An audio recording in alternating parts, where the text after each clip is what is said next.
Hello, hoy es un gran día porque vamos a ir a Auschwitz, así que voy a ir a tomar desayunito y hoy el día está maravilloso, hay mucho solcito afuera, así que por fin ya no nos toca lluvia, así que eso, voy a tomar desayunito y de ahí nos vamos a juntar con la agencia que nos va a llevar hasta Auschwitz y Birkenau.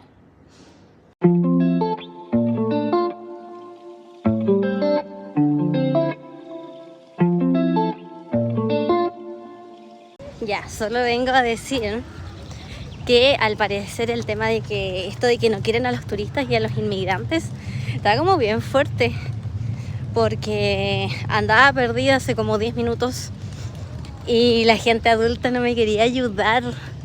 Ayer me pasó con que me quería sacar unas fotos en la plaza y la gente me decía no y seguía de largo, o me miraban y como que yo no existiera, me miraban y seguían, y yo, ¿qué onda? Y hoy de nuevo me pasó.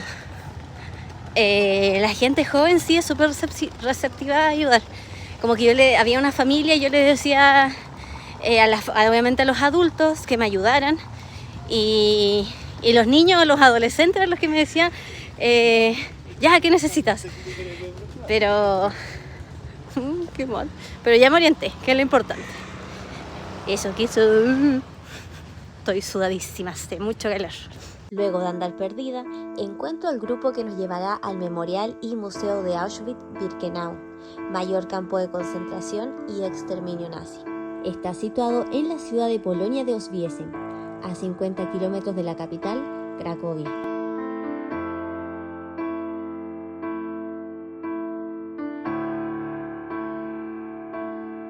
Al llegar, pasamos por un pasillo, que mientras lo recorremos, podemos escuchar los nombres de quienes perdieron la vida en este lugar.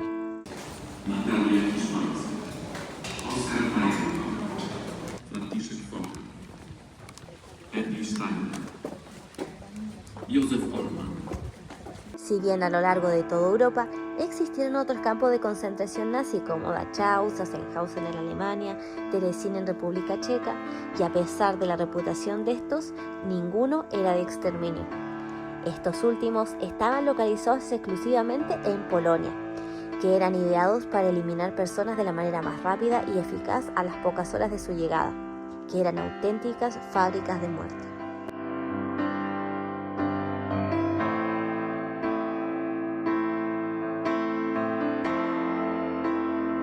Aquí llegamos a la entrada, que nos recibe con un portón con su famosa frase en alemán, que en español significa "el trabajo los hará libre". Algo sarcástico, ya que por más que aquellas personas que cruzaran esta puerta trabajaran, 1.1 millones de personas nunca volvieron a ser libres. Todo esto inicia cuando en 1932 gana las elecciones de Alemania Adolf Hitler, a los mandos del Partido Nacional Socialista, más comúnmente conocido como Partido Nazi. En enero de 1933, Adolf Hitler es nombrado canciller alemán, y a partir de este momento los alemanes pierden su democracia. En la noche del 9 al 10 de noviembre de 1938 se produce lo que se conoce como la Noche de los Cristales Rotos, en la que se desata la violencia contra los judíos. Se ordena destruir sinagogas, escuelas, hospitales, cementerios y todo aquello que fuese judío. A la mañana siguiente, más de 30.000 judíos fueron enviados a los campos de concentración, y a partir de aquí nace el Holocausto. En 1939, Alemania invade Polonia. Aquí inicia las historias de mi video anterior, y a la vez se da inicio a la Segunda Guerra Mundial. Se crean varios campos de concentración y comienza la deportación judía en masa.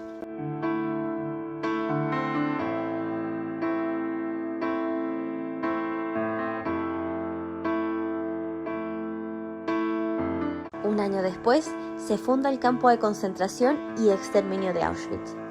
Este era un complejo de campos que poseía un campo de concentración, Auschwitz I, que es donde estamos, uno de exterminio, Auschwitz II, Birkenau, que visitaríamos luego, y uno de trabajos forzados, Auschwitz III, o Monowitz.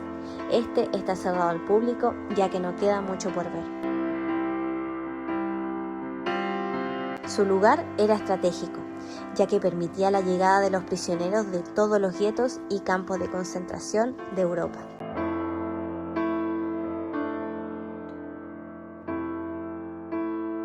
Aquí podemos ver una urna conmemorativa con cenizas reales de los fallecidos. En Auschwitz no solo llegaban judíos, sino que también presos políticos, opositores nazis, homosexuales, testigos de Jehová, gitanos, diferentes grupos, pero mayormente eran judíos. Se estima que 9 de cada 10 personas eran judíos. A algunos le prometían terrenos, casas o un sueldo a cambio de una corta estadía en este lugar, por lo que les pedían que trajeran solo sus pertenencias más preciadas. Una parte sabía que venían a trabajar, algunos no tenían idea de su destino, y unos pocos sabían que encontrarían la muerte inminente al llegar a destino. Todos con diferentes ideas, en un viaje de vagones de carga que duraba días, sin comida ni agua. Los que quedaban con vida al llegar, bajaban, lo despojaban de sus pertenencias, se ponían en fila, y el médico o un encargado nazi decidía tu destino. Si eras elegido para el trabajo, te ponían un pijama de rayas, te rapaban y te tatuaban un número en tu brazo. En ese momento ya no te llamaban por tu nombre, te despojaban de tu identidad y eras solo un número más. El otro destino es como se ve en la imagen.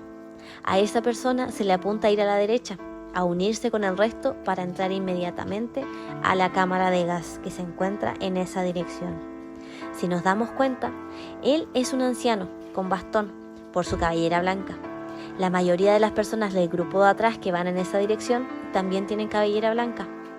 A ojos nazis, un grupo de personas que no sirven para el trabajo y por lo tanto mejor aniquilarlos lo antes posible.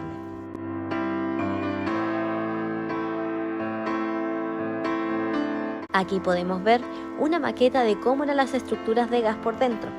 En Auschwitz existieron 5, solo una queda en pie que la visitaría más adelante. Aquí entramos al Block 5, donde hay una parte del botín de pertenencias de los judíos que los nazis no tuvieron tiempo de destruir cuando terminó la guerra, tales como gafas, prótesis corporales de todo tipo apiladas como macabros juguetes rotos, menaje básico de hogar, ollas, platos, teteras descarriadas, zapatos por montón de todo tipo y edad, ropa infantil y miles de maletas con el nombre de su propietario cargados de ilusiones y esperanzas. Aquí entramos al Block 7. Nos reciben las paredes llenas de fotografías.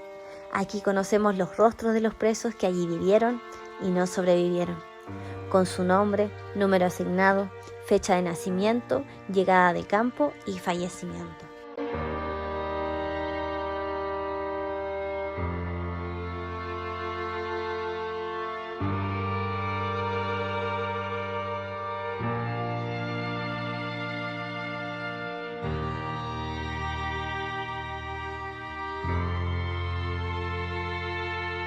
Aquí un barracón típico, donde dormían incluso 3 personas por cama.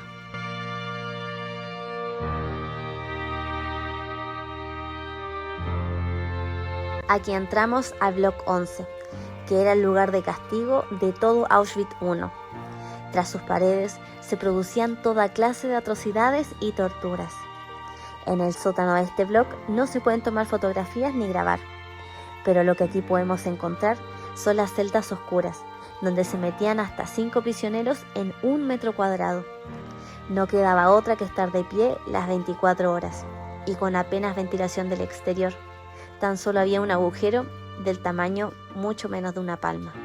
Fue también aquí donde se realizó el primer ensayo de cámara de gas de toda la historia. Con 800 prisioneros rusos y polacos encerrados en este sótano, se prosiguió a gasearlos con ciclón B. A partir de aquí, se decidió la construcción de las cámaras de gas y crematorio. Junto a este bloc se encuentra el paredón del fusilamiento. Quien entraba en este pabellón se le dictaminaba una condena a muerte en un juicio sumario. Se le obligaba a desnudarse, caminar hacia la puerta del patio y se procedía a la ejecución.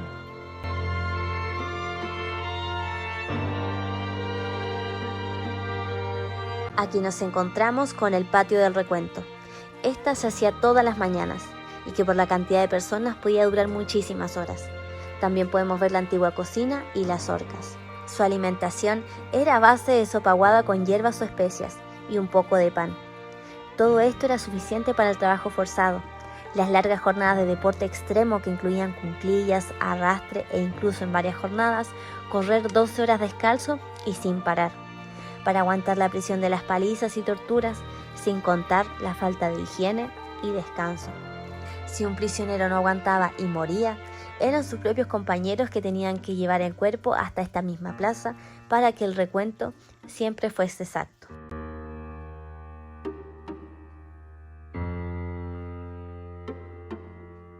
Aquí nos encontramos con lo más horripilante, la primera cámara de gas, la única que sigue en pie en todo el complejo de Auschwitz.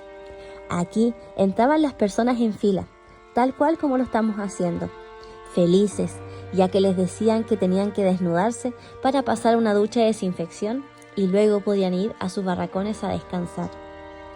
Por aquellos agujeros no se disparaba agua, sino ciclón B, que provocaba minutos más tarde la muerte por asfixia. Aquí se crearon los Sonderkommando, una unidad de trabajo formada por presos criados por los nazis, que eran por lo general los encargados de trabajar en los crematorios y cámaras de gas.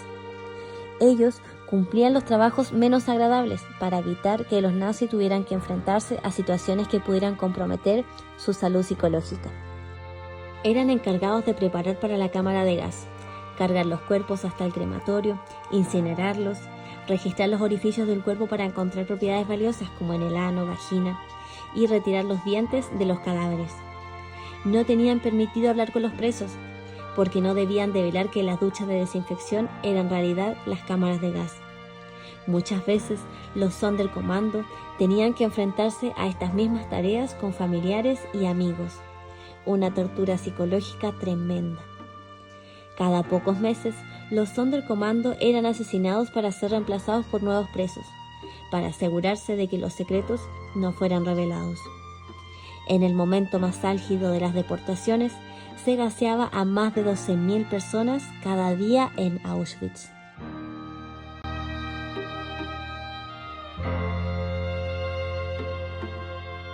Tras recorrer los 3 kilómetros que separaban ambos campos, llegamos a Auschwitz-Birkenau, la que fuera la verdadera fábrica de muerte de todo el régimen nazi y exterminio a gran escala. Lo primero que vemos es la entrada y edificio central del campo, con unas vías del tren ya en desuso, pero por las cuales en aquella época llegaban trenes desde toda Europa para traspasar esa puerta hacia la muerte.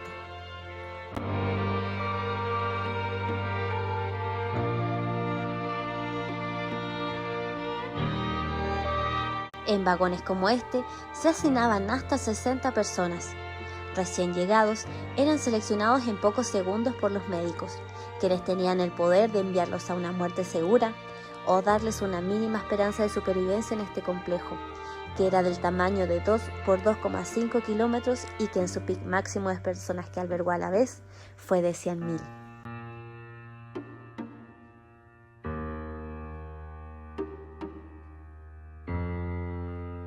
Fondo se encuentra el monumento a las víctimas del fascismo en Auschwitz. En él se puede leer en 21 idiomas, los 21 idiomas que se hablaron dentro de Auschwitz, una frase que dice: en este lugar, donde los nazis exterminaron a 1,5 millones de hombres, mujeres y criaturas, la mayor parte de ellos judíos de varios países de Europa, sea para siempre, para la humanidad, un signo de desesperación y una advertencia. Auschwitz-Birkenau, 1940-1945. Aquí están los restos de las cámaras de gas y los crematorios, 4 en total, y que fueron totalmente destruidos por los nazis antes de la liberación, en un intento por ocultar todo lo que allí había pasado.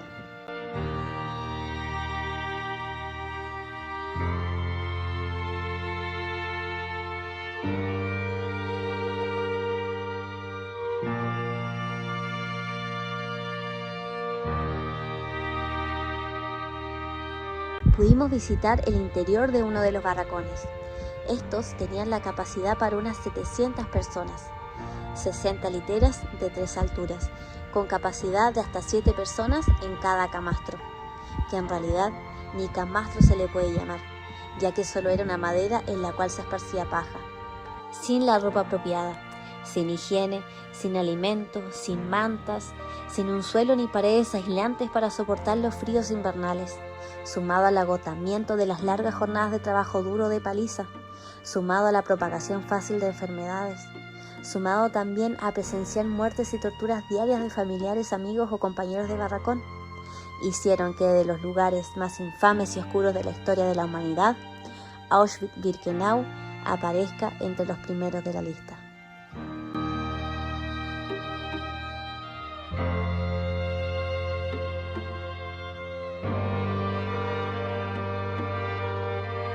Esta historia termina a finales de 1944. Ante la cercanía de la liberación, los nazis empezaron a borrar todo lo que pudieron de las barbaries que habían ocurrido al interior de los muros de Auschwitz. En cuanto a las personas, 60.000 prisioneros fueron evacuados por los alemanes, pero no todos. Muchos se quedaron en Auschwitz, ya que no eran más que espectros al borde de sus fuerzas, enfermos y desahuciados. El escenario que se encontraron los soviéticos al querer liberar Auschwitz fue por lo bajo desolador, ya que esperaba liberar mínimo 120.000 personas, encontrando solo 7.000 que no tenían fuerza ni siquiera para estar de pie. Hago este video en nombre de quienes no pudieron seguir la lucha y en nombre de los mismos sobrevivientes quienes impulsaron que se mantenga Auschwitz para que todos podamos conocer los límites de la crueldad humana.